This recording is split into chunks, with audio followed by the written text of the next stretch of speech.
I've always said this is the year that the Brexiteers are going to try and desperately prove that Brexit was some sort of miraculous success. There were no problems. It's just teething problems. They'll iron themselves out. But so far, the government does not seem interested in helping trying to iron those problems out. Not only that, it does not seem very interested in going back to the EU to try and renegotiate access for something like the service sector, or trying to deepen the relations which the City of London, the UK's tax cash cow, by the way, desperately needs to have deep and meaningful access to EU markets.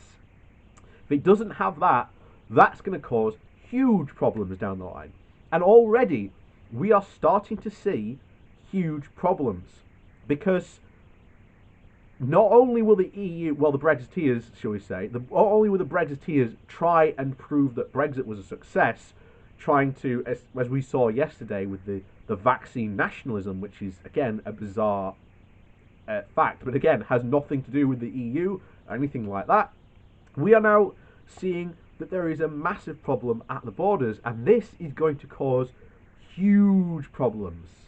Huge problems, and it's only going to get worse. This is, in effect, a snowball rolling down the hill. The larger this snowball gets, the harder it's going to be to ignore. So we're going to jump into that now. So, before we do that, please do remember to hit that like and share button, and also down below there's a link to my Patreon page and a one-off donation link, and thank you to those people who do support my channel that way. So, on with this article, and this comes from The Observer.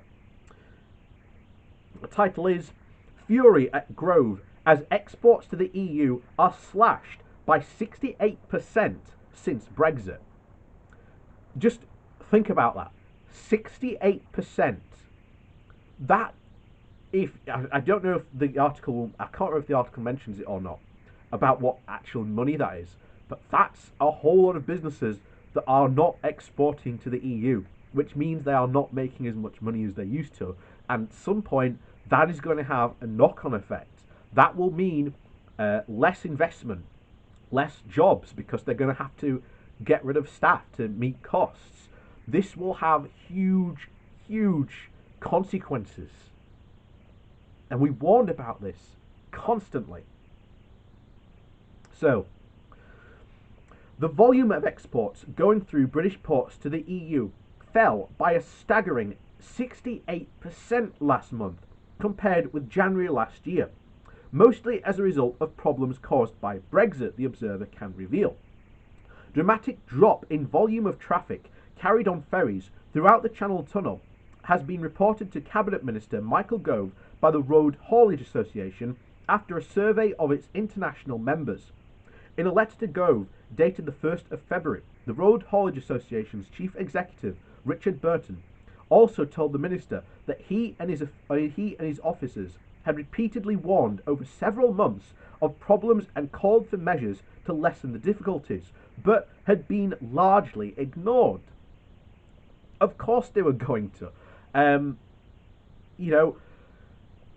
I wish they'd really been louder, but there's only so loud really they can be, and it really does rely on the news picking them up. And we did report on some of these people, and and then warning about these. And these are problems that were foreseen well in advance, and yet here we are, problems just being ignored. And trust me, with Michael Gove's attitude of them just being teething problems, and think of the analogy that I used at the start of this, of the snowball rolling down the hill. It won't take long before it becomes an avalanche, and that will cause numerous other problems. So in particular, he made clear that throughout the last year there was an urgent need to increase the numbers of customs agents to help with the mountains of extra paperwork. That number, now around 10,000, is still about a fifth of what the RHA says is required to handle the massive increase in paperwork facing exporters. Burton told The Observer that, in addition, to the 68% fall off in exports, about 65 to 75% of vehicles that had come over from the EU were going back empty because there were no goods for them to return with, due to hold-ups on the UK side, because of some UK companies had either temporarily or permanently halted exports to the EU. I find it deeply frustrating and annoyed that ministers have chosen not to listen to the industry and experts, he said. Of course, this is the famous person who said that we've had enough of experts. And I repeat the line that Tony Blair said of, sooner or later, you are going to need these experts. He continued, so contact with Michael Gove had been limited and achieved very little over recent months. Michael Gove is the master of extracting information from you, giving nothing back, he said. He responds on WhatsApp and says that he's got the letter, but no such written response come with it. And it's pretty much every time we've written to him over the last 6 months, he has not responded in writing. He tends to get officials to start working on things, but the responses are a complete waste of time because they do not listen to what the issues that were raised in the first place. And according to the House of Commons Library, UK exports to the EU were 294 billion in 2019, with 43% of the total UK exports, while the UK imports from the EU were around 374 billion, sorry, should we say. That was 52% of the total, with an overwhelming majority of exports to the EU from the UK going through ports rather than by air. And Richard Ballantyne, I think that's how you say it, Chief Executive of the British Ports Association, said that 68% figure sounded broadly in line with his impressions in the drop-off in traffic.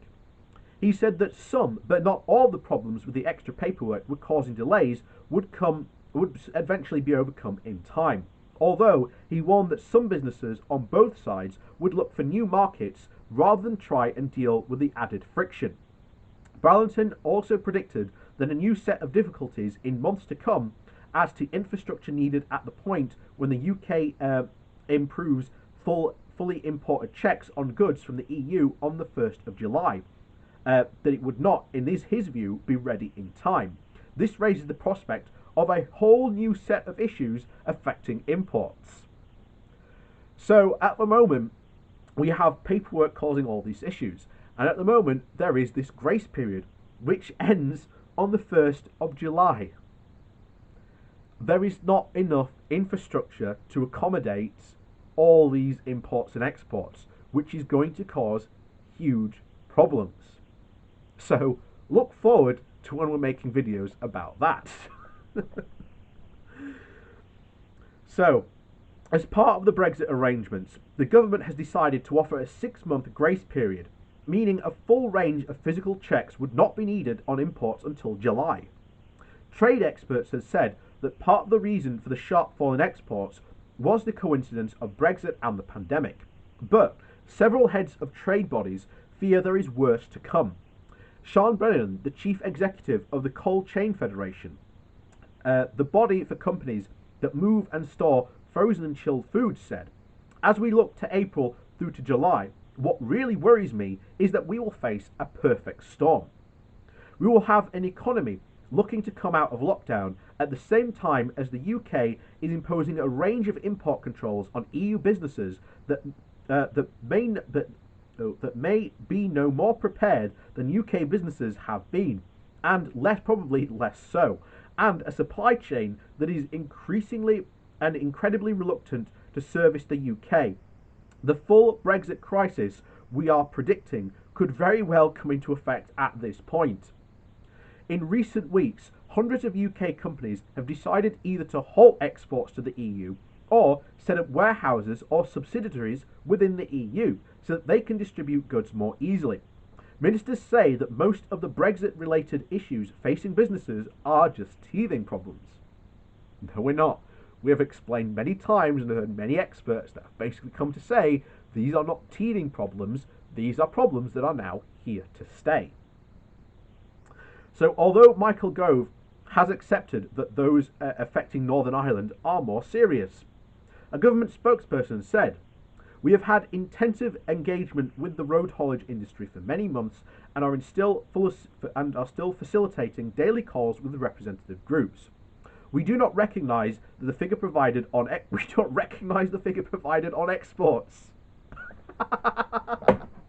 So the government here does not recognise the fact that exports have fallen by about 68%. That is shocking. That is an incredible admission to essentially deny reality.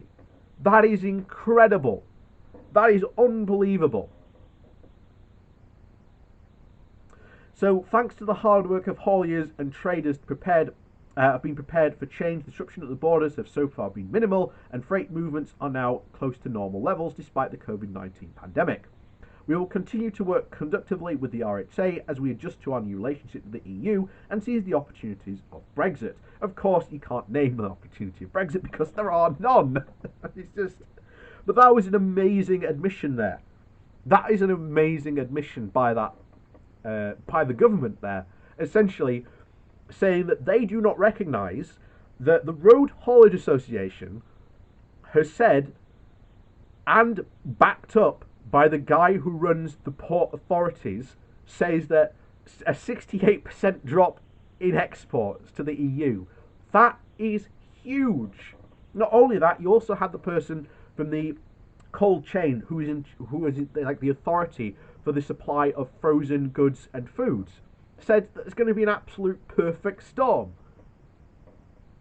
So we have really yet to see the full and unfolding disaster that is Brexit.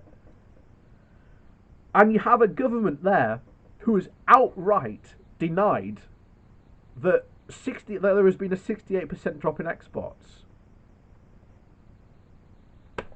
That goes perfectly in line with what we've been saying, that these Brexiteers now in government are going to deny that their precious Brexit is having any problems, or it's just teething problems. Don't worry, we'll iron them out. Again, they cannot iron these problems out without going back to the EU and reopening some form of negotiations, or even joining the single market and the customs union. But this government is not going to do a single thing. They are going to try desperately to try and say that, all these other things. And like I say, the TTP, when you combine it all those countries, that's 8% of our trade, compared with 43% that we do with the European Union. And like I say, as I've always said, when you break those numbers down to like individual industries, that's where you see like 50 and 60, even 80% of trade is done with the EU.